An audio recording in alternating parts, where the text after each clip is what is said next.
குட்டி புலி கூட்டம் நேயர்கள் அனைவருக்கும் வணக்கம். கடந்த சில தினங்களுக்கு முன்பு திருநெல்வேலி மாவட்டம் டவுன் பகுதியில் ஒரு வீடு இடிந்து விழுது.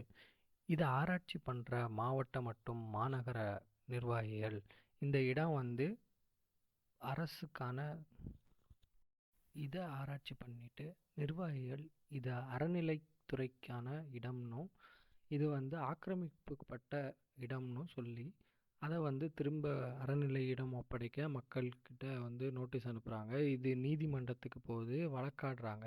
அந்த வழக்கு இப்போ நீதிமன்றத்தில் நிலுவையில் இருக்குது. அதாவது இப்போ கரண்டாக நடந்துட்டுருக்கு. அதுக்கு இன்னும் தீர்ப்பு வரல. ஆனால் இப்போவே பார்த்தீங்கன்னா போலீஸாரும் துறையினரும் இந்த வீடை இடிக்கிறதுக்காக அங்கே வந்திருக்காங்க. இதை எதிர்த்து மக்கள் போராட்டத்தில் இறங்கியிருக்காங்க. நடு வீதியில் உட்காந்து பெண்கள் அனைவரும் உட்காந்து போராடிட்டு இருக்காங்க. அவங்களோட கோரிக்கை என்னன்னா, 60 ஆண்டுகளுக்கு மேலாக நாங்கள் இந்த இடத்துல தான் இருக்கோம், இது எங்களுக்கு உரிமையான இடம்னா அவங்க சைடு வாதத்தை அவங்க வச்சு வாதாடுறாங்க.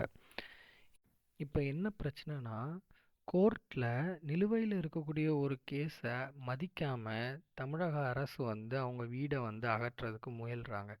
இதற்கு மக்கள் பக்கத்தில் நின்று போராடுறது யாருன்னு பார்த்தீங்கன்னா, நம்ம தளபதியின் தாவேக்கா தொண்டர்கள் மட்டும்தான்.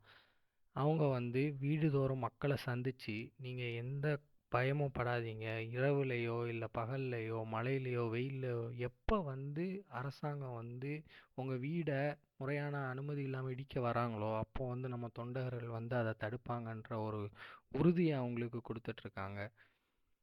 இப்படி பல இடங்களில் தமிழக வெற்றி கழகத்தின் தோழர்கள் போராடிட்டு இருக்காங்க.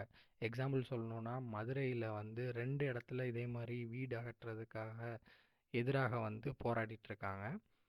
பல இடங்களில் பல நலத்திட்டங்கள் நம்ம தமிழக வெற்றி கழகத்தினர் செஞ்சிட்ருக்காங்க. இதை பற்றின அப்டேட்ஸ் தெரிஞ்சுக்க நம்ம சேனலை சப்ஸ்கிரைப் பண்ணிக்கோங்க. நன்றி.